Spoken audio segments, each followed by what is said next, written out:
시작 기도하겠습니다. 성부와 성자와 성령의 이름으로 은총이 가득하신 마리아님 기뻐하소서. 주님께서 함께 계시니 여인 중에 복되시며 태중의 아들 예수님 또한 복되시나이다.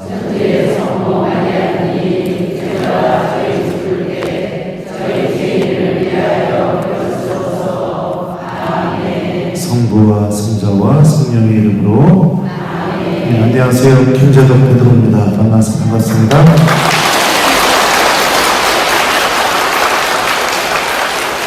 네, 저는 작년부터 수원신학교에서 우리 학사님들 바오로서관을 가르쳐주고 있어요. 그리고 저기 뭐죠? 그 뭐라고 부르죠? 하상신학원? 네, 거기서도 바오로서관을 가르쳐주고 있고요. 그래서 예전에는 수원교구 하면 그냥 잘 모르는 교구였는데 지금은 수원교구가 마치 제2의 고향이 되는 것 같은 그런 느낌이 듭니다. 그리고 수원신학교에서 안 잘리면 제가 한 5년 정도만 안 잘리고 계속 강의를 하면 앞으로 5년 뒤에는 수원교구의 모든 젊은 신부들을 제가 다 접수할 수가 있게 되는 상황이 벌어집니다. 네. 그래서 참, 우리 대전교구 못지않게 막 애정이 생기고 있습니다. 수원교구에 대해서. 그리고 또 이번 겨울에도 저한테 이렇게 바오로서관 배웠던 학사님들이 7명인가 한꺼번에 제 본당으로 놀러 왔었어요. 근데 보통 출강하는 신부님 본당에 이렇게 놀러 오는 경우가 드문데 용기를 내서 학사님 한 분이 신부님 저희 놀러 가도 됩니까? 와 그랬더니 몇 명이 나올까 했더니 7명이 와가지고 걔네들 밥 사주고 용돈 주느냐고 죽을 뻔했습니다. 그래서 니들 진짜로 그만두지 마. 신부님들 아직 하나님이 너희들한테 보여주지 않은 은총들이 너무 많으니까 힘들고 어려워도 잘 이겨내고 신부 되라고. 그러고서 이렇게 최근에 보냈습니다. 다음 주에 수원신학교 개강하죠. 네. 그래서 또 새로운 우리 학사님들 만날 생각에 정말 마음이 막 설레이고 그러고 있습니다. 네. 대전신학교에서도 학사님들 가르쳐주고 있어요. 요한복음하고 그 다음에 신약인문, 희란법 이렇게 성서인문, 신약인문 네 과목 가르치고 있는 대전신학교에서. 네.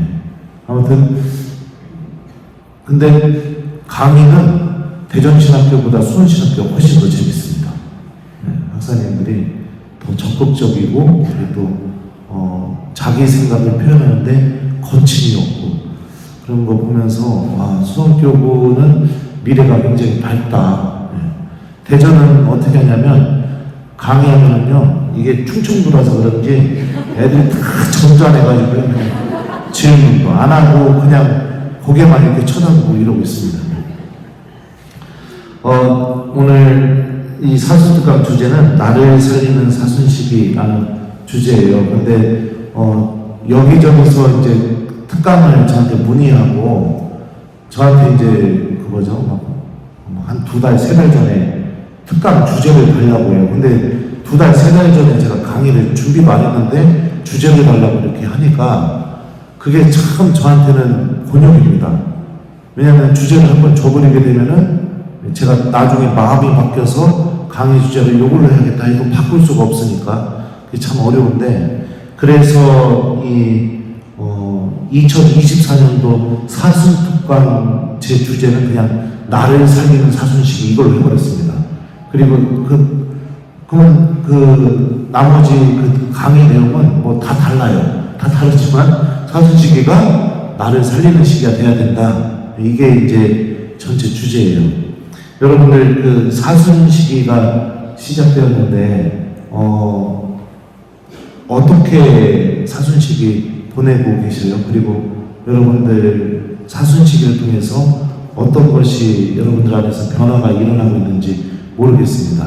그냥 매년 반복되는 똑같은 시기, 그냥 작년 사순시기, 올해 사순시기 이렇게 내가 사순시기를 보낸다면 여러분들 신앙생활 큰일 납니다.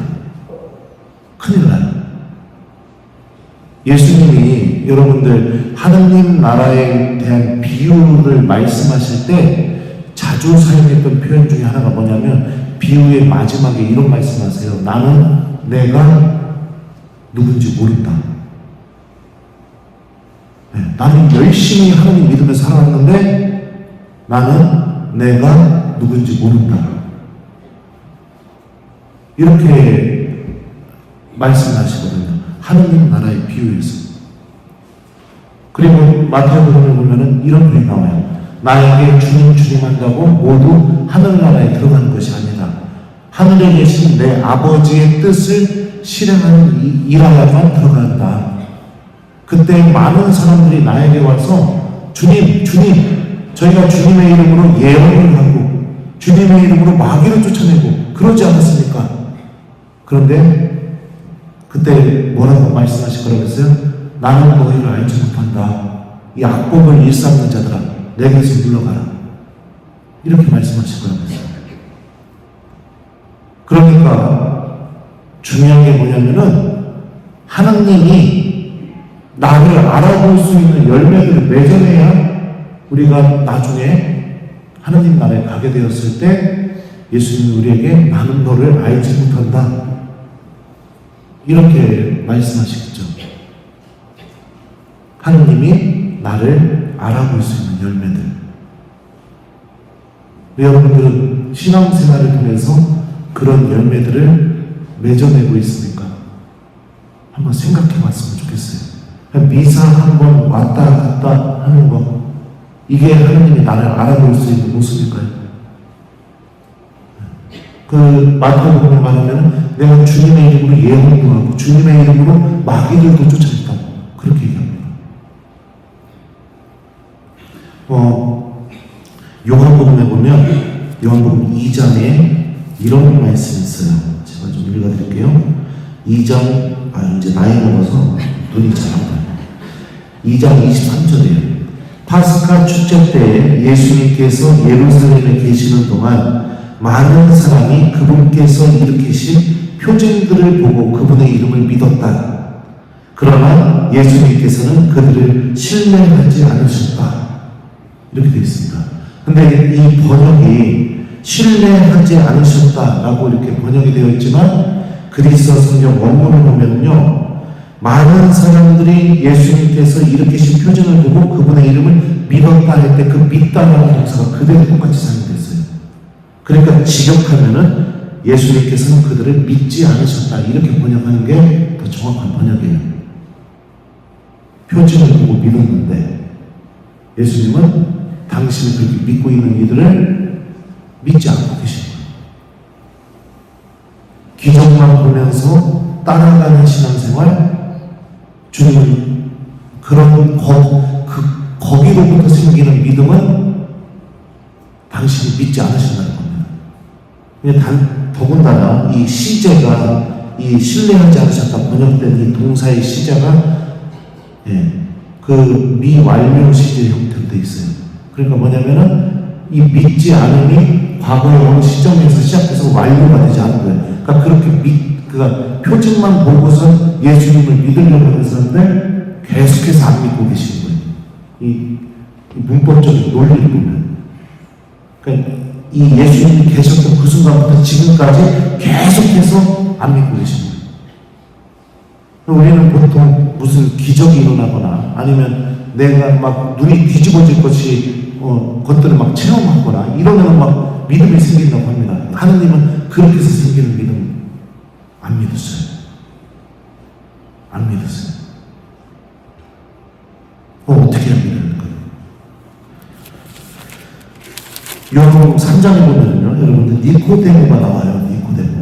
니코데모가 3장에서 어떻게 표현하고 있냐면, 자, 좀 읽어드릴게요. 3장 1절. 바리사이 가운데 니코데모라는 사람이 있었다. 그는 유다인들의 최고 의원이었다. 그 사람이 밤에 예수님께 와서 말하였다. 스승님, 저희는 스승님이 하나님에게서 오신 스승님이심을 알고 있습니다. 하나님께서 함께하지 않으시면 당신께서 일으키시는 그러한 표징들을 아무도 일으킬 수 없기 때문입니다. 라고 하면서 니코데모도 무엇을 보고 왔다고요? 표징을 보고 예수님을 믿어서 왔어요. 그죠? 근데 생각해 봅시다. 바리사이라고 얘기하고 있습니다. 바리사이는 어떤 사람일까요? 율법을 철저하게 지키는 사람이에요. 율법을 철저하게 지키는 사람. 일상생활 안에서까지도 하나님의 법을 철저하게 지키는 사람. 근데 그 사람 바리사이 가운데 최고 의인이에요. 그러면 바리사이들 중에서도 존경받는 사람이겠죠. 바리사이 중에 바리사이였겠죠. 그죠? 아주 철저하게 지켰어요. 근데 이 사람이 왜 예수님 만나러 왔을까요? 네? 왜 예수님을 만나러 왔을까요, 이 사람이? 왜냐? 율법을 그렇게 철저히 지키면 율법을 통해서 여러분들 어떤 마음이 생겨야 될까요? 내가 구원받을 수 있다는 확신이 생겨야 될 거 아니에요. 근데 예수님을 찾아온 이유가 뭐죠? 그렇게 율법을 지키고 있는데도 내가 정말 구원받을 수 있을까? 확신이 없으니까. 그러니까 예수님에게 찾아오게 되는 일이 벌어지게 됩니다. 지금 우리가 이번 산수특강 때 제가 지금 하고 싶은 이야기가 사마리아 여인과의 예수님과의 대화를 좀 이야기하고 싶은데, 율법을 철저하게 지키는 사람이 예수님에게 찾아가서 그 구원에 대한 확신이 없어서요. 그래서 예수님 위로부터 태어나지 않으면 그러면 영원한 생명을 얻을 수 없다고 이렇게 말씀하시죠. 위로부터 태어난다. 그러니까 구원은 하나님에게서부터 주어지는 것이라는 것을 니코데모에게 말하고 있습니다. 그러면은 구원이 하나님에게서부터 주어지는 것이면 우리가 그 구원을 받는데 주인공이 되려면 어떻게 될까요? 그 구원이 하나님에게서 주어진다는 것을 내가 믿고 살아가는 겁니다. 내가 믿고 살아가는 것. 그러면은 내가 믿고 살아간다면 그냥 믿기만 하고 가만히 있으면 될까요? 절대 아니죠. 여러분들 믿는다는 것은 삶을 바꾸는 일이 벌어지게 됩니다. 삶을 바꾸는 일이. 예를 들어서 제가 이따가 강의 끝나고 저하고 악수하는 일로 제가 5만원씩 줄게요. 제가 2만 했다고 생각해 봅시다. 그러면은 여러분들 강의 끝나고 진짜 2만을 믿는 사람들은 저하고 악수하고 나서 제가 돈 안 주면 저한테 뭐라고 할까요? 네? 왜 5만원 안 주세요? 이렇게 얘기하잖아요. 그 말을 믿었으니까. 믿고 있다는 것은 우리들의 말과 생각과 행동에 무엇인가 새로운 변화가 일어난다는 거예요.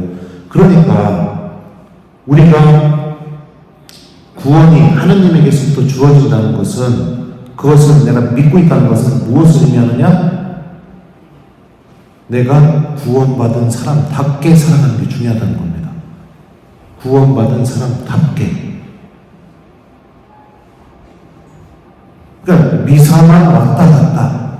그럼 고해성사 볼 때 그런 얘기 하시는 분들 있어요. 신부님, 고해수에 들어왔어요. 저는 아침 기도, 저녁 기도도 한 번도 안 빠졌고요. 평일 미사도 매일 나가고요. 주일 미사도 한 번도 안 빠졌슈. 그러면 제가 물어봐요. 그럼 왜 들어왔슈? 그러면 판공성사에 나왔어요. 그럼 성사가 없는데요? 그랬더니. 그러니까 그렇게 나이를 먹다 보니까 죄질 기회가 있어야죠. 나한테 얘기해요. 그러면 자매님 그냥 나가요. 성사표 놓고 나가요. 나중에 하나님한테 용서 청하고 싶을 때 오세요. 그랬더니 그럼 성사표 놓고 그냥 나가도 돼요? 네, 나가요. 그럼 막 무진장 기뻐가지고 나가요. 그럼 성체 모셔도 돼요? 네, 모셔도 돼요. 아니 잘못한 것도 없는데 뭐하러 그러시오? 이러면서 내보내요.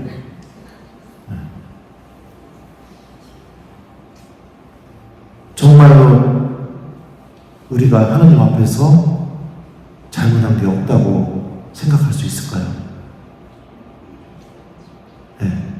내 스스로 여러분들 하나님과 관계 맺는 법을 잃어버렸기 때문에 보이지가 않는 거죠. 보이지가. 그러니까 주일 미사만 그냥 왔다 갔다 하는 신앙생활은 여러분들 열심히 하고 있으면서도 하고 있음에도 불구하고 내가 정말 구원받을 수 있을까? 이런 의문 속에 계속 빠지게 만든다는 겁니다. 여러분들하고 나중에 요한복음을 공부할 기회가 있으면 또 자세하게 보겠지만, 그리고 나서 니코데모와의 대화가 끝난다면 그 다음 장에 나오는 이야기가 사마리아 여인과의 예수님과의 대화입니다. 두 대화가 완전히 상극적인 대화예요. 사마리아 여인, 여러분들 어떤 여자였죠? 자, 남편이 몇 명 있었죠? 네? 4장에 보면은요, 4장 16절부터 예수님이 이렇게 말씀하세요. 가서 내 남편을 불러 이리 함께 오너라 하고 말씀하셨다. 그 여자가 저는 남편이 없습니다 하고 대답하자 예수님께서 말씀하셨다. 저는 남편이 없습니다 한 것은 맞는 말이다. 너는 남편이 5이나 있었지만 지금 함께 사는 남자도 남편이 아니니 너는 바른 대로 말하였다. 남편이 몇 명이에요? 네? 5명이 있고 지금 사는 남자는 남자까지 포함하면 6명이에요. 6명. 근데 여러분들 결혼 6번 해봤죠?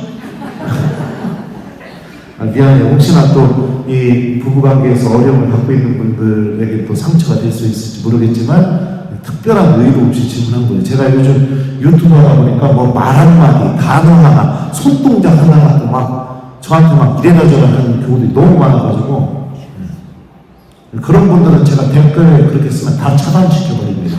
차단. 왜냐하면 제 유튜브니까 제 마음대로 해요. 어디에서도 사랑받지 못했기 때문에 남편이 5명이나 있었었고 지금 사는 남자도 본인 스스로 남편으로 인정하지 않고 있어요. 내가 사랑받고 있지 못한 그런 상태죠. 그리고 이게 율법으로 따지면 여러분들 물론 이혼장 써주고 이렇게 합법적인 절차를 거쳤다면 문제가 없겠지만 과연 그 합법적인 절차를 다 거쳤을까? 6번이나. 그리고 지금 사는 남자는 남편이 아니라고 하는데 그러면 우리가 좀 생각을 해보면은 이 여자가 엄청난 죄인일 가능성이 높죠. 그죠? 간음죄, 그 다음에 또 쉽게 말하면 제9계명, 남의 이웃의 많이 됐네. 지금 생각나네요. 정확하게. 하여튼 성과 관련된 많은 죄를 저지른 사람이라는 것을 알 수 있어요. 그런데 요한복음요, 여러분들, 자, 잠시만요. 저는 이게 문제예요. 강의로 보고 읽어야 되는데 자꾸 여러분들 얼굴 쳐다보면서 하다 보니까 어디까지 됐는지 까먹어요. 요한복음 4장 4절을 보면 이런 표현이 있습니다. 그때 예수님께서요, 사마리아를 왜 가게 됐는지 요한복음 4절은 이렇게 표현해요. 그때 사마리아를 가로질러 가셔야 했다라고 써 있습니다. 가로질러 가셔야 했다. 근데 이것도 굉장히 좀 완곡하게 번역이 됐습니다. 정확하게 번역하면 그러나 그분께서는 반드시 사마리아를 가로질러 가셔야만 했다. 이렇게 번역이 돼요. 그럼 반드시 가셔야 돼요.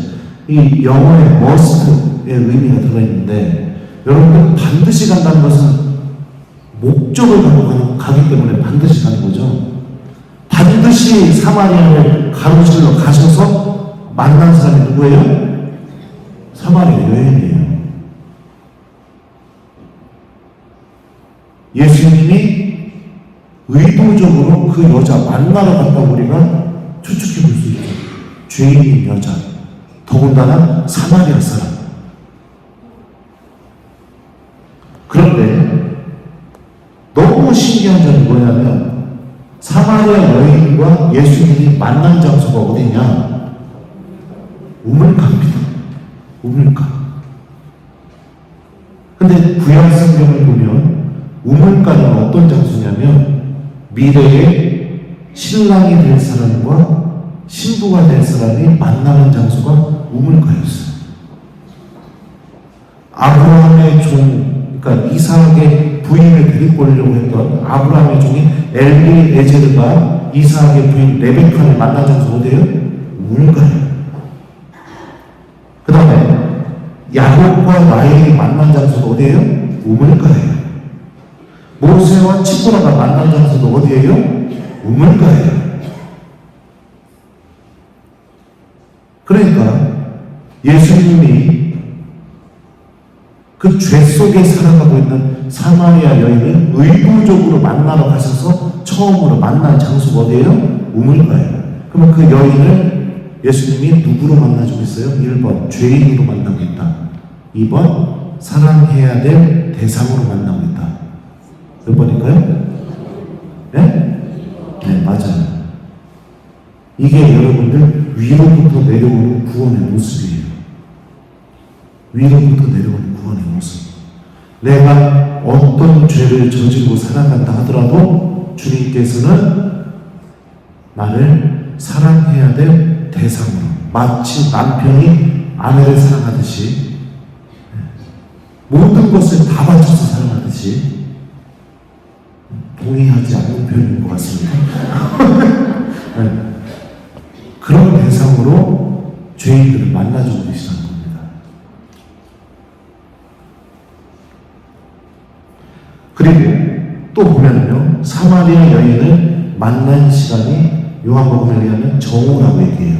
당시에 여자들이 물을 언제 길르러 나왔냐면요, 저녁 다 먹고 그리고서 나왔대요. 당시의 그 전승에 의하면 저녁까지 다 해먹고 다음날 쓸 물을 기르러 우물가에 나옵니다. 자, 그러면 자매님들이 우물가에 나오시면 1번 오자마자 물 퍼가지고 물동이에 물 담고 곧바로 집으로 간다.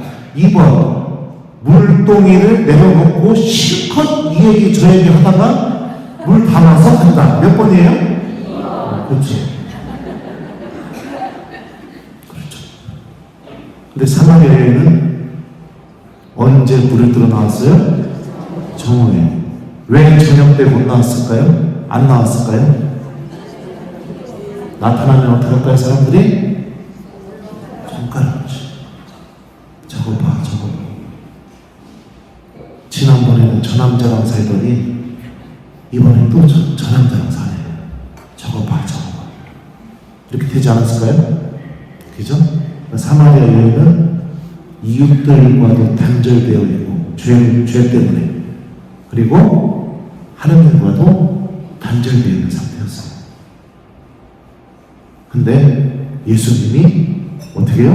사랑해야 될 대상으로 만나주고 계시고, 그리고 정오인데요, 여러분들 요한복음에서 이 정오는 아주 의미 있는 시간입니다. 왜냐? 빌라도가 예수님을 유다인들의 왕으로 선포한 시간이 정오입니다.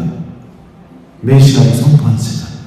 그게 두드려 맞아가지고 피 철철 흘리고 가시같은 모습이었지만 유다인들에게 예수님을 메시아로 선포한 시간이 요한복음에서 정오였어요.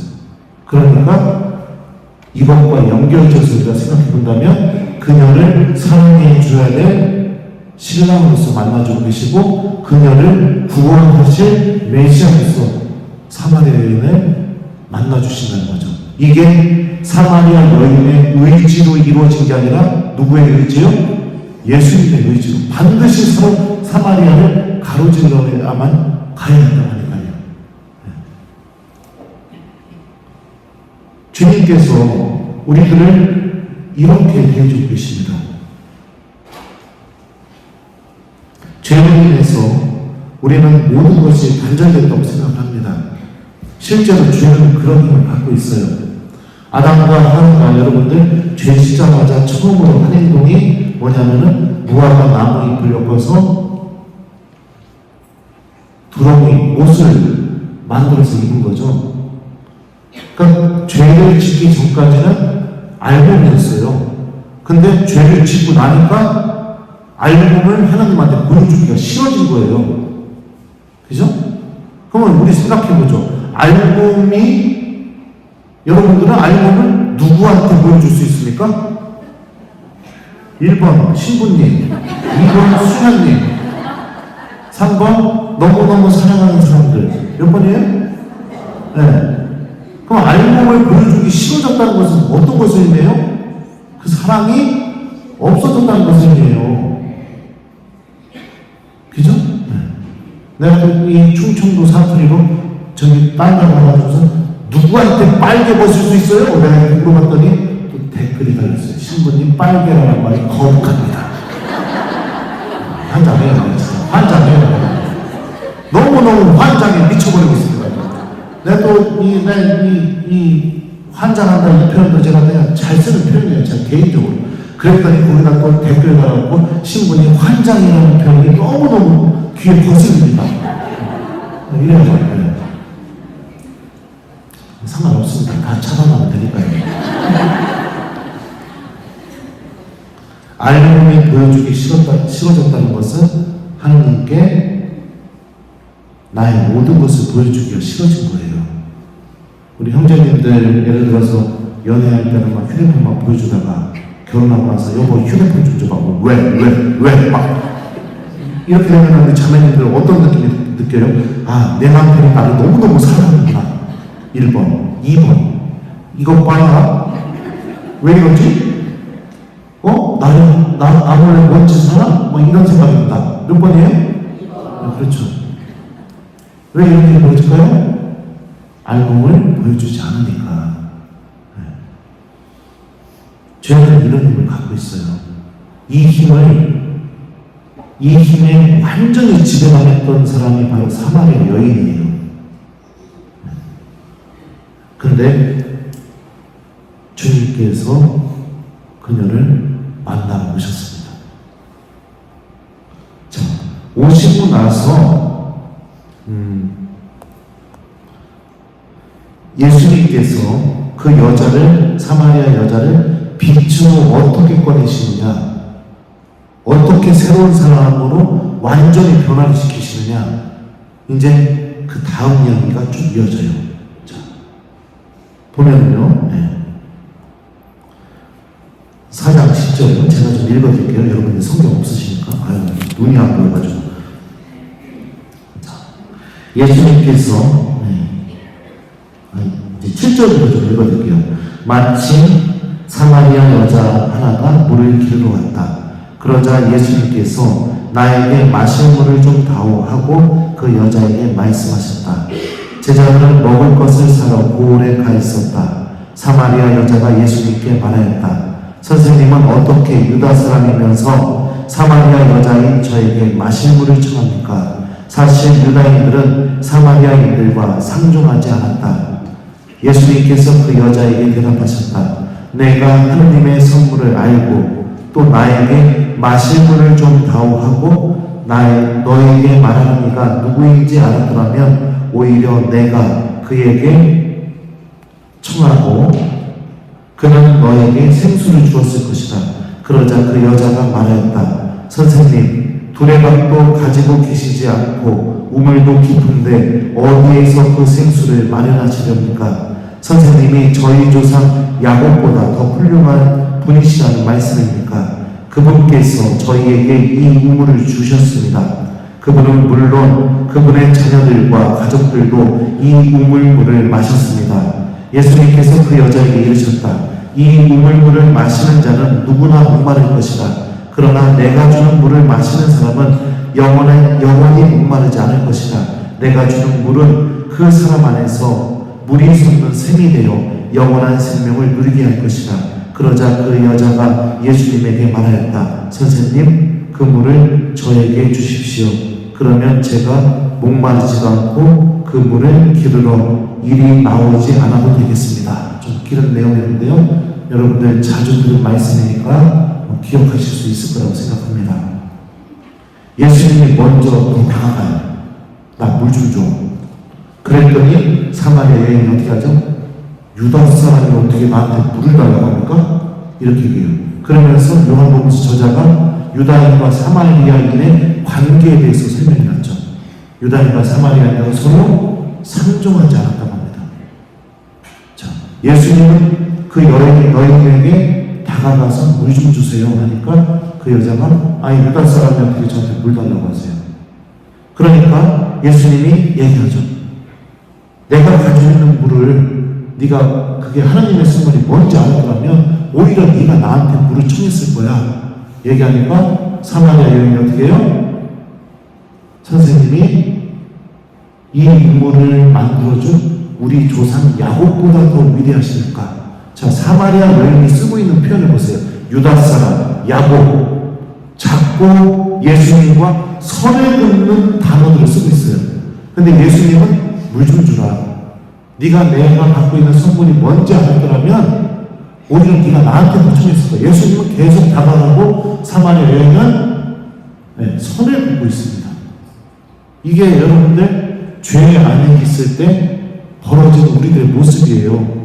주님께서는 끊임없이 당신 말씀으로, 당신의 은총으로, 당신의 그 성사 안에서 흘러나오는 그 신비로 우리에게 다가오시고 구원이 어디에서 주어지는지를 명확하게 알려주고 계세요. 근데 우리가 죄의 지배를 당하게 되면 어떻게 돼요? 알지만 가고 싶지 않게 돼요. 자꾸 선을 긋게 됩니다. 망설이게 되는 거죠. 그리고 나서 예수님이 그 여인과 대화하면서 마지막 이렇게 말씀하시죠. 내가 주는 물이 뭔지를 알려줍니다. 그 사람 안에서 샘이 되어서 계속해서 흘러나오는 물을 얻게 될 거다. 더 이상 목마르지 않을 것이다. 그러니까 사마리아 여인이 어떻게 얘기하느냐? 선생님, 그 물을 저에게 주십시오.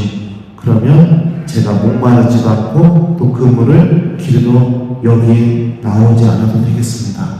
여기서 선생님이라고 번역되었지만 이 단어가 그리스어 성경 원문을 보면 큐리우스, 주님이라는 의미를 갖고 있는 단어입니다. 물론 당시 문화에서 처음 보는 사람들에게 큐리에 이렇게 했어요. 이게 뭐냐면 우리나라 말로 얘기하면 사장님, 사모님 이런 의미예요. 하지만 저는 이 번역에서 이 부분은 좀 의미가 선생님이라고 번역하면 안 된다고 저는 생각이 들어요. 개인적으로. 왜냐하면 믿음이 생기기 시작했으니까. 믿음이 생기기 시작했으니까. 예수님에게 그 물을 달라고 믿음이 생기기 시작했으니까. 처음에는 유다 사람, 그 다음에는 선생님, 그 다음에도 선생님이라고 불렀지만 이 마지막 선생님은 믿음이 담겨있는 선생님이에요. 그러니까 여러분들 생각해 보세요. 지금 예수님이 이 여인을 빛으로 꺼내는 방법이 무엇을 통해서 꺼내고 있나요? 유다 사람, 사장님, 주님. 지금 뭐가 바뀌고 있어요? 예수님에 대한 호칭이 바뀌고 있어요. 예수님에 대한 호칭이 바뀌고 있다는 것은 무엇이 바뀌고 있다는 걸 의미하죠?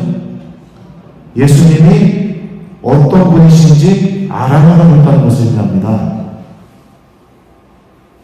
위로부터 주어지는 그 구원이 우리 안에서 열매를 맺는 과정이 뭐냐? 바로 하나님이 어떤 분이신지 알아나가는 알미 생기게 된다는 거예요. 여러분들 사람 안에서 어떤 대상에 대해서 알미 생기게 되면은 그 관계가 완전히 바뀌게 됩니다. 새로운 관계가 맺어지기 시작해요. 제가 우리 엄마는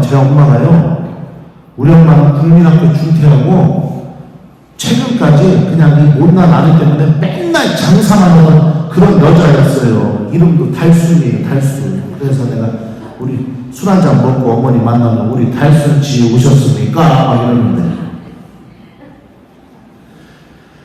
유학 마치고 첫 분당 발령 나서 갔는데 이제 사제단 진도 다 풀고 나니까 이제 뭐가 필요했냐면 그냥 사제단 청소해주고 밥해주고 빨래해줄 분이 필요한 거예요. 그래서 이제 어머니가 아니나 다를까 저한테 누구 시킬 거냐고 계속 물어보시는 거예요. 제가 대답 먼저 얘기 막 꺼냈는데 그래서 그냥 농담으로 그랬죠. 어머니 저보다 훨씬 젊고 몸매도 후리후리하고 이쁘고 아주 그런 여자 얻어가지고 사제가 출퇴근 시킬 거라고 그랬더니 안 된다고. 내가 한다고. 그래서 안 돼요 어머니. 아니 내가 할 거라. 그래가지고서 이제 제가 그랬죠. 그러면은 근로계약서 써야 된다고. 근로계약서 썼어요. 퇴사조항. 잔소리 하시면 퇴사됩니다. 혼내면 퇴사됩니다. 막 이렇게 하고 사인하시라고. 그냥 사인했죠. 그래서 어머니가 이제 뭐 일주일에 한 번 아니면 두 번 이렇게 오셨는데 그 월급을 드리니까 그 월급으로 어머니가 아버지를 고용했어요. 저희 엄마한테 월급을 받아요. 제가 준 월급으로. 네. 어머니는 이제 아버지는 어머니한테 취직한 거죠. 그래서 어떤 일을 하느냐, 아버지가 사제관 청소, 빨래를 해요. 그리고 운전기사를 하고. 우리 엄마는 이제 오셔가지고 음식 담당을 하시고. 네. 그러면서 아버지한테 막 시켜요. 막. 네. 똑바로 하라고. 안 그러면 다른 사람 데려가겠다고. 근데 이제 저는 제 부모님이 사제관에 오시면 절대 제 본당에서 미사 못 드리게 해요. 절대로 못 드리게 해요. 제 교우들하고 접촉을 하지 않게 하려고. 근데 어쩔 수 없이 미사를 딱 한 번 드릴 수밖에 없었던 적이 있었습니다. 저 예전에 있던 본당에서. 일이 있으셔가지고 그 주일 미사를 제 본당에서 드리지 않으면은 그러면은 주일을 벌할 수밖에 없는 그런 상황이라서 그래서 그러면은 한 번만 허락해서 미사를 드리겠어요. 미사를 드리고 나서 이제 성체분배를 하잖아요. 성체분배를 하는데 우리 엄마가 나오는 거예요. 근데 성체를 보시면 어떻게 해야 돼요? 손을 이렇게 내미시잖아요. 손바닥을 봤는데 우리 엄마 손바닥이요. 이렇게 이런 식으로 그러니까 손바닥이 이런 식으로 펴나와요. 이게 제 손가락처럼. 네. 굳은 살. 저희 엄마가 복직하셨거든요. 복직. 이 복이 여러분 뼈가 무지장 없어요.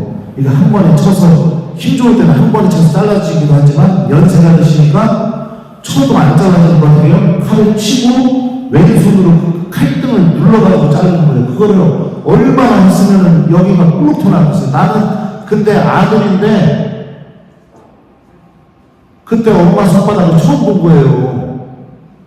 그 꿀룩 튀어나온 굳은 살이 있는 그 손바닥에 성체를 올렸는데 내가 눈물이 나서 죽을 뻔했었습니다.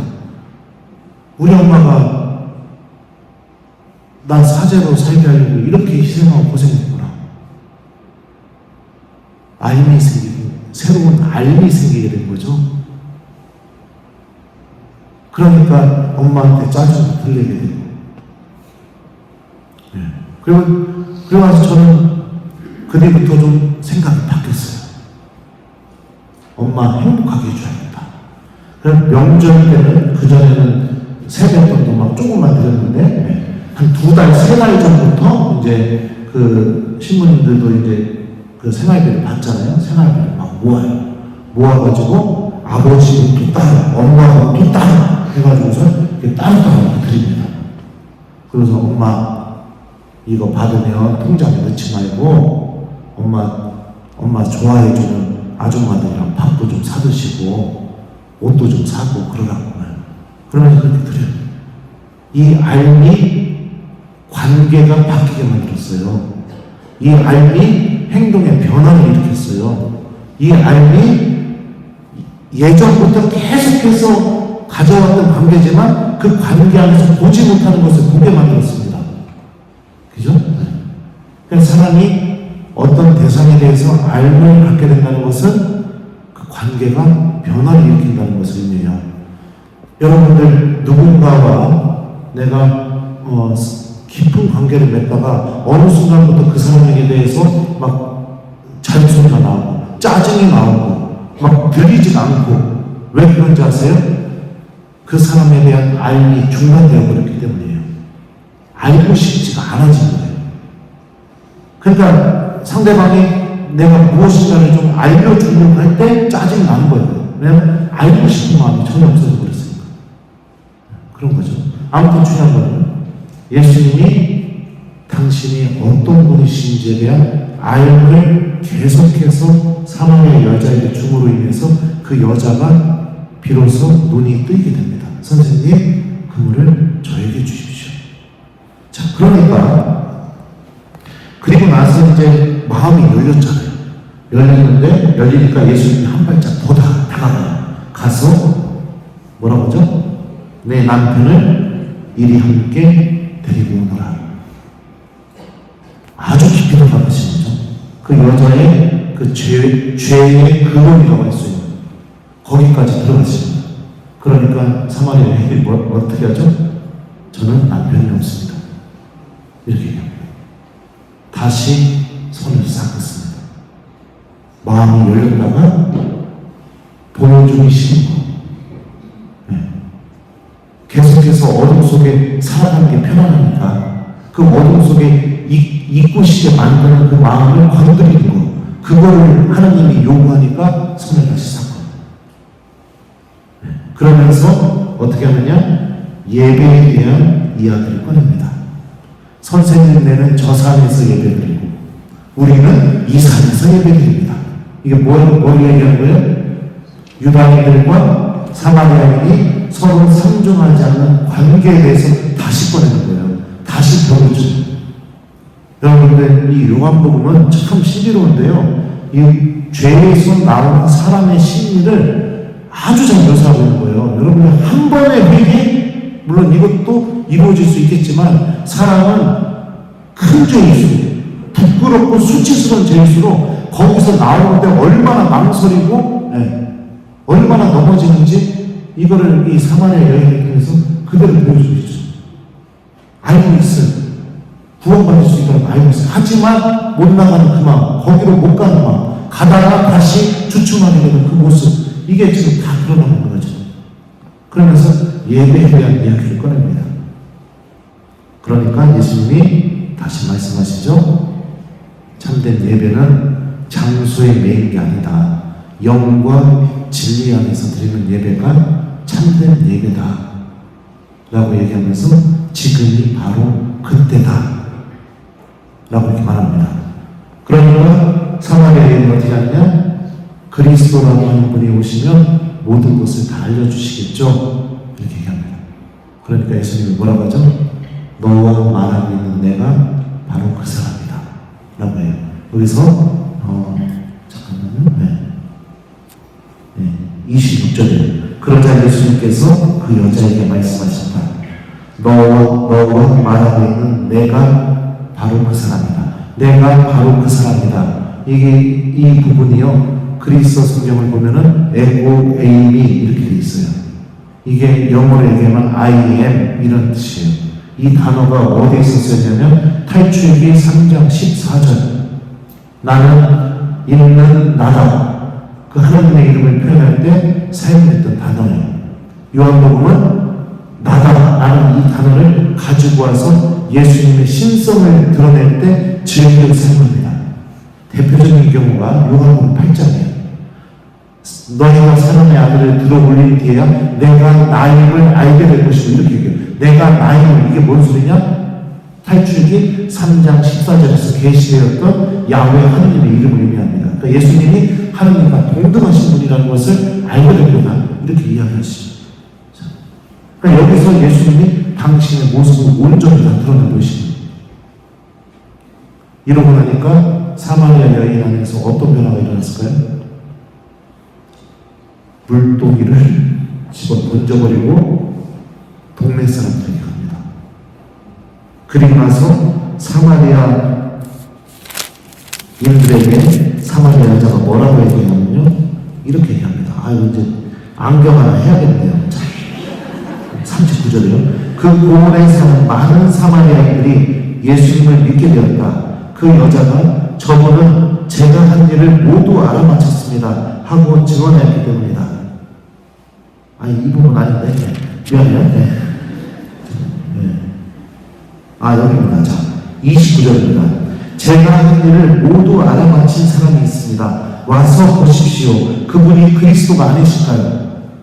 자, 유다 사람, 선생님, 믿음이 담긴 선생님, 그 다음 뭐죠? 그리스도. 지금 호칭이 계속 바뀌고 있죠. 죄 속에서 예수님이 어떤 분이신지 계속해서 알아나가게 됩니다. 그죠? 그리고 나서 이 여자가 저녁 때 물 들어가는 것도 싫어할 정도로 사람들은 안 만나려고 했는데 동네 사람들에게 가서 예수님을 그리스도로 선포하게 됩니다. 죄인이 예수님을 선포하는 복음 선포자로 바뀌게 됩니다. 이거 얼마나 놀라운 신비예요. 그죠? 이 신비를 통해서 사마리아 사람들이 예수님을 그리스도로 다 믿게 됩니다. 더군다나 이 여자가 했던 말에서 보면요, 어떤 표현을 쓰냐면 와서 보십시오라는 표현을 써요. 여러분이 요한복음 1장에 이 표현이 나오죠? 세례자 요한의 제자들이 예수님 뒤를 졸졸 따라가니까 무엇을 찾느냐? 랍비 어디에 묵고 계신지 알고 싶습니다. 그러니까 예수님 뭐라고 하죠? 와서 보아라. 그리고 나서 저기 뭐예요? 필리포가 나타나엘에게 가서 우리는 성경에 기록된 이분을 만났어. 그러니까 나타나엘이 나자렛에서 무슨 좋은 일이 있겠어? 하니까 어떻게 해요? 와서 보시오. 자, 믿음으로 초대했던 그 말이 사마리아 여인의 입에서 그냥 터져요. 새로운 존재적인 변화가 일어나게 된 거죠. 이게 무엇을 통해서 이루어지게 되느냐? 예수님이 어떤 분이신지 알아나가는 알을 통해서. 그 방법은 예수님과의 대화를 통해서. 예수님과의 대화 안에서 주님께서 들려주시는 말씀을 듣는 삶을 통해서. 이런 새로운 변화가 일어나게 되는 거죠. 사순시기는 여러분들 사마리아 여인에게 일어난 이 신비가 그대로 나에게 일어나는 시기입니다. 그대로 일어나는 시기. 다른 어떤 시기보다도 이 시기 동안 주님이 어떤 분이신지 알아나가는 알을 소유하려고 노력하셔야 됩니다. 그러지 않으면 미사만 왔다 갔다 기록 한 번도 안 빼먹고, 그죠? 그 다음에 또 저기 평일 미사도 계속 나오고. 그렇게 살아가면 어떻게 되느냐? 니고데모처럼 예수님한테 가서 궁금한 거예요. 내가 이렇게 살았는데 내가 구원받을 수 있는지 확신이 없는 거예요. 확신이. 네. 확신이 없는 그런 상태에 빠지게 되는 거죠. 그리고 표징을 보고서야, 뭔가 기적을 보고서야 예수님이 계시다는 것을 내가 확신을 얻을 수 있다는. 근데 요한복음은 거기에서 나오는 믿음은 예수님이 믿지 않으신다고 얘기하고 있잖아요. 가톨릭 교회 교리서를 보면 여러분들 사순시기가 어떤 시기인지, 그러니까 여러분들 가톨릭 교회 교리서는요 성경만큼 굉장히 중요한 책이에요. 왜냐하면 우리가 어떻게 하나님을 믿어야 되는지, 가톨릭에 대한, 그러니까 모든 정보가 다 가톨릭 교회 교리서에 담겨 있습니다.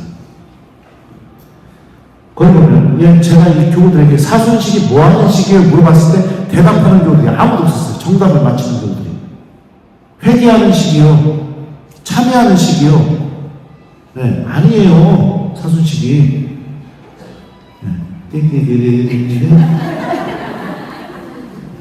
사순시기, 교회가 왜 사순시기를 제정했는지 혹시 이유 아세요? 아세요?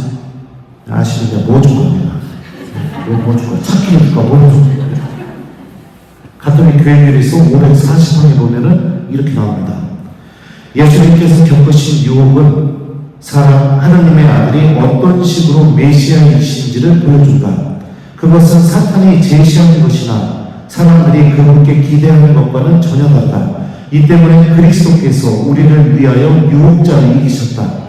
교회는 해마다 40일간의 사순시기를 통하여 광야의 예수님 신비와 결합한다 라고 되어 있어요. 사순시기 때 뭐 하는 시기예요? 광야의 예수님의 신비와 결합하는 시기가 사순시기예요.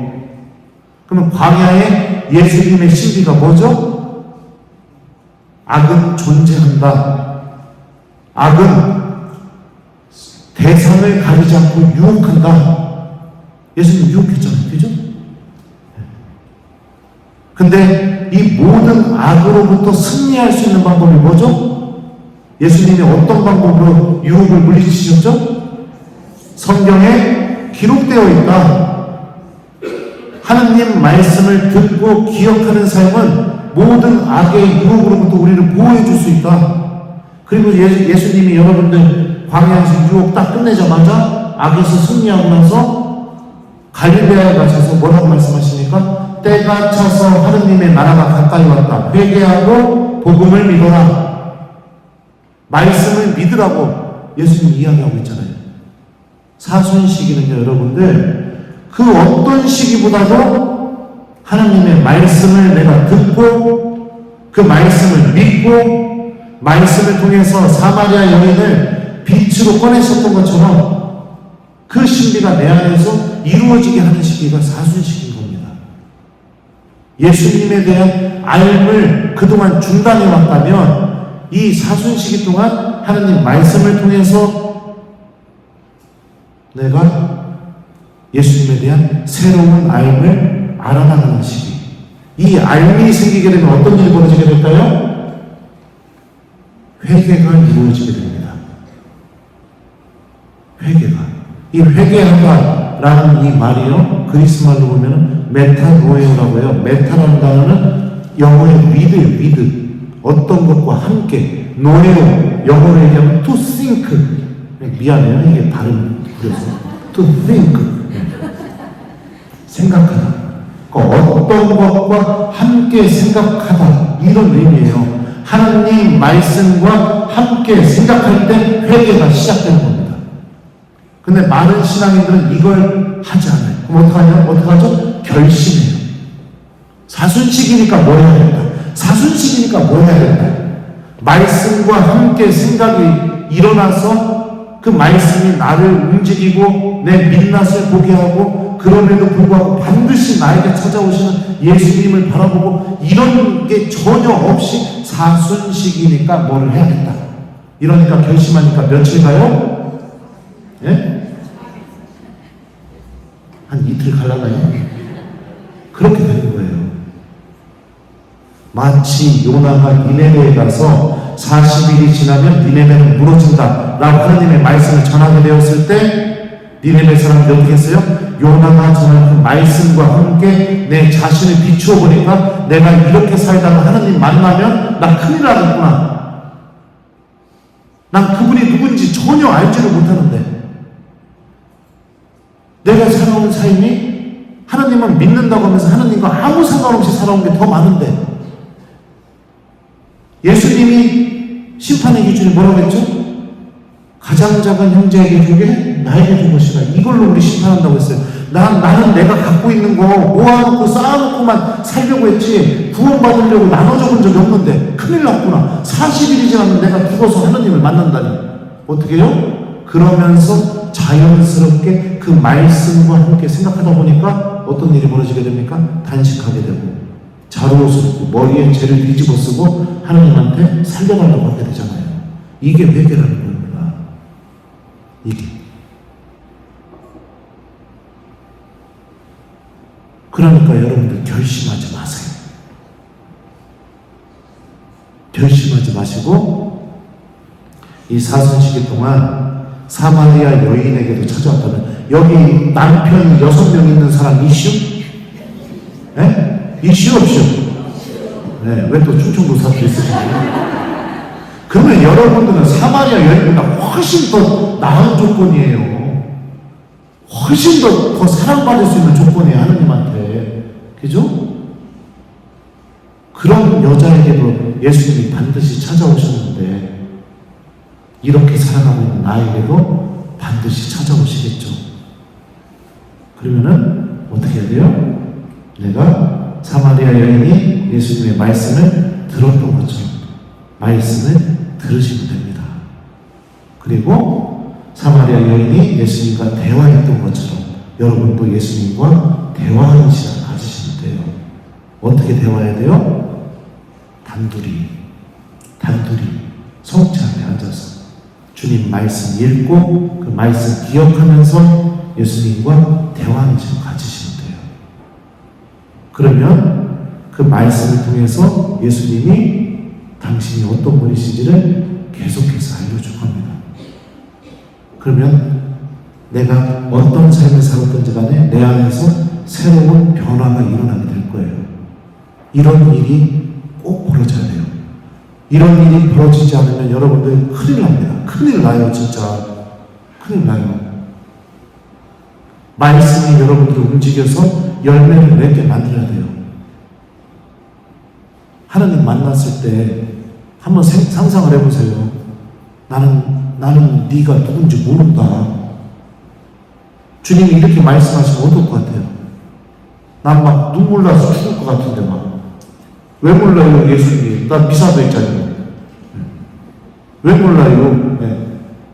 그럴 수 있죠. 근데 정말 중요한 것은 그분이 나를 알아볼 수 있게 하는 열매들이 맺어져야겠죠. 그래서 여러분들 사순시기 동안 하루에 복음 말씀 한 구절씩 기억하는 신앙이 되십시오. 기억하는 신앙이. 좀 수첩 같은 거 하나 사셔가지고 조그만 거 거기다가 복음 말씀 이렇게 좀 적어놓으세요. 적어놓으시고 이제 잠자기 전에 성경을 긋고 적어놓은 복음 말씀 한번 큰 소리로 읽어보고 예수님 내일 이 말씀 제가 꼭 실천해 볼게요. 이러고서 놓고 주무세요. 아침에 일어나시면 성경을 긋고 거기 나왔던 수첩 보면서 큰 소리로 한번 읽어보세요. 그리고 나서 저기 뭐예요? 여러분들 배우자들 깨워줄 때도 그 말씀으로 좀 깨워줘 보세요. 예를 들면은 요나보다 더 크니까 여기 있다. 여보 일어나. 이런 식으로. 네? 어제 보고 있는 거예요? 네, 그저께 보고 있는 거. 그랬죠? 네. 회개하느라 하늘나라 가까이 왔다. 여보 일어나. 이런 식으로. 한번 해보시는 거예요. 내일 주일 복음이죠? 이는 내가 사랑하는 아들이니 너희는 그의 말을 들어라. 여보 일어나. 내가 사랑하는 배우자가 제일 먼저 듣는 소리가 하나님 말씀이 된다고 생각해보세요. 이거 얼마나 은혜롭겠습니까? 그죠? 그리고 주머니에 수척해서 넣어놓고 있다가 심심할 때마다 한 번씩 꺼내서 오늘 정한 말씀 뭐였지? 한번 꺼내서 이렇게 보기만 해도 여러분들 어떤 일이 벌어지느냐? 이 사마리아 여인에게 일어났던 일이 나에게 그대로 일어나게 됩니다. 그대로 일어나게 돼요. 제가 이 정자 꽃매 성당 참 이름이 아름다워요. 이 본당 처음 왔어요. 그죠? 저 여러분들 만나는 거 처음이에요. 그죠? 근데 여기 제 구독자들이 있죠. 손 좀 들어봐요. 겁나게 많네요. 네. 그래서 제가 항상 힘들어요. 강의를 이제 올리면 이미 강의를 다 들었기 때문에 저는 여기 처음 와서 처음 보고 처음으로 제 이야기를 하지만 많은 구독자들이 이미 제 이야기를 다 알고 있어서 강의 갈 때마다 항상 고민이 됩니다. 왜냐하면 하나님 말씀이 저를 어떻게 변화시켰는지 그런 얘기들을 해주고 싶은데 이미 다 들었으니까. 그래서 지금 드는 생각이 뭐냐면 앞으로 이제 그 특강이나 이런 건 올리지 말아야겠다. 그냥 강론만 올려야겠다. 그런 생각이 좀 듭니다. 최근에 이런 일이 있었어요.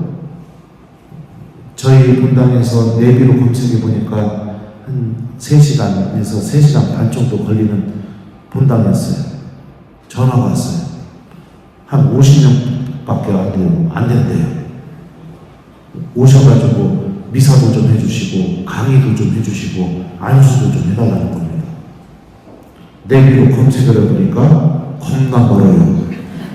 여러분들 같으면 어떡할 것 같습니까? 1번 간다. 2번 어떤 핑계를 대고 안 간다. 몇 번이에요? 혹시 청주에 가실 분들입니다. 저는 사악해서 안 가려고 마음 먹었어요. 안 가려고 마음 먹고 그리고 나서 이제 미사를 하러 이제 수단 입고 단추 잠그면서 나가려고 하는데 갑자기 성경 말씀이 생각나는 거예요. 기쁜 소식을 전하는 이의 발걸음 얼마나 아름다운가. 어떻게 해요? 그래서 전화했어요. 오빠 가겠습니다. 네. 이게 여러분들 성경이 말하는 신앙생활이에요. 주님 말씀이 나를 움직이는 삶. 주님 말씀이 내가 하기 싫은 것을 하게 만드는 삶. 주님 말씀이 내가 찾고 싶은 것을 놓게 만드는 삶. 이게 성경이 말하는 신앙생활이라고요. 성경에 나오는 인물들 다 보세요. 다 하나님 말씀 때문에 삶이 바뀐 사람들이에요. 하나님 말씀 때문에. 여러분들이 제가 알려드린 방법 있잖아요. 수첩에 적어놓고 이렇게 기억하는 거. 하다 보면은 어떤 일이 벌어지게 되느냐. 이 음식점에 가서 이제 여러분들이 이제 특강 끝나고 밥 먹으러 갈 거 아니에요? 그죠? 뭐 먹을 거예요? 뭐가 되든지 간에 내가 우연치 않게 어떤 음식점에 가서 밥을 먹었어요. 근데 그 밥이 너무 맛있는 거예요. 예를 들어서 제가 또 이 메뉴를 얘기하면 전부 다 또 끝나고 다 그 메뉴 먹으러 가실 것 같은데 하여튼 짜장면이라고 해봅시다. 짜장면이 내가 태어나서 이렇게 맛있는 짜장면을 먹어본 게 처음이에요. 자, 그리고 나서 어떻게 되죠? 엄청 맛있었다. 감탄하게 되죠. 감탄하고 난 뒤에 돌아서게 되면은 그 짜장면집을 매일 기억하나요? 물론 매일 기억할 수도 있겠죠. 하지만 대부분의 노마하는 경우에는 기억에서 잊혀져요. 그죠? 잊혀졌다가 누구랑 대화하다가 야 짜장면 먹으러 가자 하면 어떻게 돼요? 그 맛이 그냥 확 생각이 나가지고 어떻게 해요? 야 내가 몇 달 전에 거기 갔는데 거기 겁나 맛있어 거기 가자 하고 사람들 어떻게 합니까? 데리고 그 집으로 가죠. 누가 시키지 않아도 말씀도 이거랑 똑같은 힘을 드러내게 됩니다. 매일매일 기억하는 게 무슨 의미가 있을까? 이렇게 생각이 될지 모르겠지만 내가 하루하루 주님 말씀 기억하면서 살다 보면은 그 다음날에는 당연히 잊어버리죠. 잊혀졌다가 정말로 그 말씀이 이루어져야 되는 그 순간에 어떻게 돼요? 확 하고 생각이 나게 돼요. 확 하고 생각이 나면서 내가 그 말씀과 함께 생각하는 일이 벌어지게 됩니다. 마치 제가 그 본당 안 가려고 했다가 성경 말씀이 생각이 나서 고민해서 그 마음을 고쳐먹고 그 본당을 가는 것으로 결정한 거죠. 아무 의미 없을지 모르겠지만 이 방법이 여러분들의 삶을 완전히 바꾸는 게 될 겁니다. 이게 여러분들 정말로 중요하죠. 그래서 사순시기 동안 특별히 여러분들 하느님 말씀을 기억하는 방법을 좀 이렇게 해보셨으면 좋겠어요. 우리 본당은 전신자가 하고 있습니다. 전신자가 지금 2년째. 그래서 아주 재밌어요. 제가 미사 끝나고 내려올 때 교우들 손 다 잡으면서 복음 말씀 물어보고 처음에 막 난리가 났었는데 지금 너무 재밌어요. 한 번은 성체 준비하는데 어떤 할머니 손바닥에 막 뭐가 써있어요. 보니까 복음 말씀 써있어요. 본당 신부님 막 시도 때도 없이 물어보니까 안 잊어버리려고 손바닥에다 적어주네요. 그러니까 그런 일이 벌어지고요. 그리고 이번 사순 일주 같은 경우 제가 미사 끝나고 복음 말씀 이랬더니 할머니 한 번 씩 웃으면 저한테 그러는 거예요. 회개하여라. 재밌어요. 그러니까 그런 재미도 있죠. 하지만 교우들이 막 변화가 되고 있습니다. 변화가 되고 있고 미사 진짜 많이 나오고 성체적에도 많이 하고 이런 열매들이 막 맺어지고 있어요. 누가 시키지 않아도. 하나님 말씀이 여러분들을 움직이기 시작하면 그 말씀을 통해 예수님이 어떤 분이신지 알아나가게 되고 결국에는 여러분들이 사마리아 여인처럼 예수님을 전하는 사람들이 분명히 되게 될 겁니다. 저는 여러분들 믿음이 굉장히 강할 것 같죠? 별로 믿음이 별로 없어요. 저는. 그리고 굉장히 인자하고 막 엄청나게 마음도 넓고 막 그럴 것 같죠? 절대 그렇지 않아요. 누가 잘못하면요 10년이고 20년이고 다 기억하고 있어요. 예전에 제 본당 신부님이 저 서품 앞두고 4년 동안 저 아르바이트 시켰던 적이 있었어요. 얼마나 힘들었나 몰라요. 동창들은 다 그 사제직에 가까울수록 강론도 해보고 교리도 가르쳐보고 하는데 나는 막 했던 게 보도블록 깔러다니고 5톤 트럭 몰고 막 이런 일만 하고 있었으니까. 나중에 유학 다녀와가지고선 그 신부님이 은퇴하셔서 저한테 전화했어요. 사제관으로. 네. 저한테 어디 성당입니까? 이렇게 사제관 전화하시고 어디 성당입니까? 예를 들면 정작 꿈의 성당입니까? 하고 목소리를 듣는 순간 마리아 막달레나가 예수님을 알아본 것처럼 곧바로 이 양반이네 하면서 예 어디 정작 꿈의 성당입니다 하더니 사제관입니까? 예 사제관입니다. 김재덕 신부님과 통화할 수 있습니까? 아니 김재덕 신부님 계십니까? 이러더라고. 예 김재덕 신부님 계십니다. 김재덕 신부님과 통화할 수 있습니까? 그래서 예 제가 김재덕입니다. 김신부 나 누구야? 그러시. 예 신부님. 그리고 나서 이렇게 쭉 얘기하신 다음에 자기 어디 있으니까 한번 놀러 와라. 그래서 제가 예 신부님 놀러 갈게요. 그래서 내 전화번호 알아? 모릅니다. 이렇게 받아 적어요. 예 적겠습니다. 그래서 신부님이 그 전화번호 불러주는데 적지도 않으면서 입으로 가니까 신부님이 011 하니까 나도 입으로 그냥 011 1233 1233 5678 5678 이랬어요. 예 신부님 전화 드리고 놀러 가겠습니다. 그 신부님이 뭐라고 했냐면 불러봐. 제가 아이디가 92예요. 그래서 뒤지게 혼났어요. 그럼 틀려가죠. 그 정도로 그렇게 사람이 쪼잔하다고. 쪼잔해요. 여러 가지 사건들이 많죠. 근데 이렇게 쪼잔한 제가 하느님의 말씀이 지금의 제 모습으로 바꿔놨어요. 제가 고등학교 때 친한 친구들한테 처음으로 나 신부님 되고 싶어 했더니 저랑 제일 친한 친구들이 저한테 뭐라고 얘기하는 줄 알아요? 야 네가 신부 되면 내가 교황이 되지. 말도 안 되는 소리 하지 마요. 그 정도로 형편없는 사람이었어요. 네. 근데 요즘 제 동창 신부님들이 저한테 뭐라고 얘기하냐면 너를 보면 하느님이 살아계시는 걸 느껴. 제가 사는 모습을 다 알고 있으니까 신학교 10년에 사제생활 17년이면 27년이에요. 27년 동안 살았으면 웬만한 부부들하고 비슷한 관계겠죠. 얼마나 형편없고 나약한 사람인지 다 알고 있는데 얘가 이걸 한다고? 얘가 여기에 간다고? 이렇게 성격이 안 좋은 애가 이걸 참는다고? 막 이런 일이 벌어지죠. 왜요? 말씀 때문에. 주님 말씀이 생각나니까 그걸 뭐 그렇게 할 수가 없는 거예요. 막 그런 일이 벌어지게 되는 거죠. 그러니까 여러분들 정말 예수님이 바라시는 신앙생활, 하느님 말씀을 잘 기억하고 주님을 알아나가는 삶, 이 삶을 여러분들 사순시기 동안 꼭 하시길 바라요.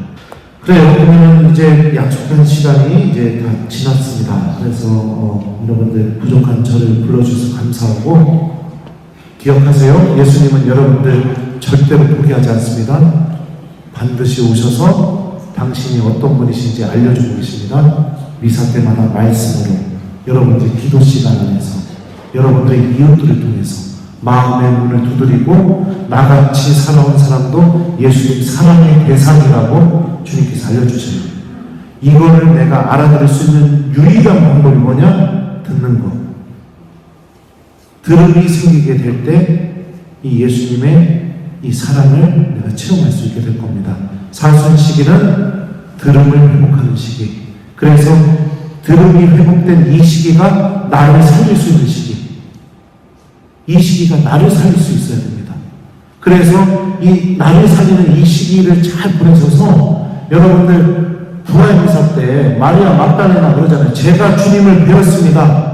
여러분들도 그 미사 때 똑같은 고백이 터져나오는 그 시기를 좀 특별하게 보냈으면 좋겠습니다. 아직 1주밖에 지나지 않았으니까 늦지 않았어요. 오늘부터 시작하세요. 숙제입니다. 부활 때까지 숙제. 수첩 하나에다가 복음말씀 하나씩 적어서 제가 알려준 방법대로 해보세요. 그 짜장면 먹고 막 잊어버렸다가 누가 짜장면 먹자고 하면 그 짜장면이 생각이 나서 야 가자 이렇게 되는 것처럼 이게 한번 읽는다고 무슨 의미가 있을까 할지 모르겠지만 결정적인 순간에 성경 말씀 생각나서 나를 움직이게 될 겁니다. 저는 이 성경 말씀 한마디 때문에 내담자 앞에서 무릎 꿇고 사과드려봤어요. 사제한테 상처받았다고 해서. 내가 좀 상처도 아닌데 사제도 부족하니까 용서해달라고.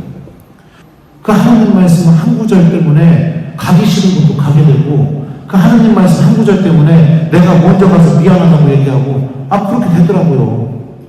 얼마나 못된 사람인데 제가. 하나님이 일으키는 변화죠. 그러면서 당신이 어떤 분이신지 계속해서 알려주고 계시죠. 네. 여러분들 이렇게 사셔야 돼요. 그래야 주님이 알아보죠. 주님이 알아보죠, 나를. 네. 하여튼 끝내려고 했는데 자꾸 꼬리에 꼬리를 물어줘요. 여기 이제 제가 한 번만 하고 안 오죠? 또 오나요? 또요? 네, 그래요. 나중에. 하여튼 그래요. 그래서 여러분들 그런 일이 벌어져야 됩니다. 하나님 말씀이 거짓말이라는 게 내 삶으로 증명되는 게 아니라, 하나님 말씀이 내 삶 안에서 구원의 힘을 드러내는 말씀이라는 걸 내 스스로 살아가면서 체험하고 증명해야죠. 바뀌라는 말씀. 지금부터 바꾸셔야 된다는 거예요. 안 그러면 여러분들 나중에 천국 가서 하나님 보면 어떤 마음이 들까요?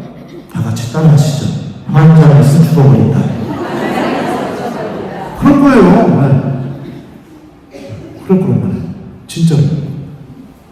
자, 이제 끝내야 돼. 밥 먹으러 갑시다. 자, 배고파요. 하여튼 우리 사랑하는 정작공매 교회 여러분들, 예수님은 여러분들을 절대로 포기하지 않습니다. 아무리 큰 죄를 져도 예수님은 반드시 여러분들 찾아오시고 여러분들 손 붙잡고 빛으로 데리고 가실 겁니다. 근데 내가 듣지 않고 내 마음이 닫혀있고 내가 꿈쩍도 하지 않으면 이 기적은 이루어지지 않을 겁니다. 그러니 이 사순시기 때 주님이 여러분들 삶 안에서 기적을 일으키실 수 있도록 마음을 열고 하나님의 말씀을 듣는 신앙이 되십시오. 이 시기가 여러분들을 살리는 시기가 되십시오. 아셨어요? 이거라. 자, 그러면은 강곡 주겠습니다. 성부와 성자와 성령의 이름으로. 주님께서 여러분과 함께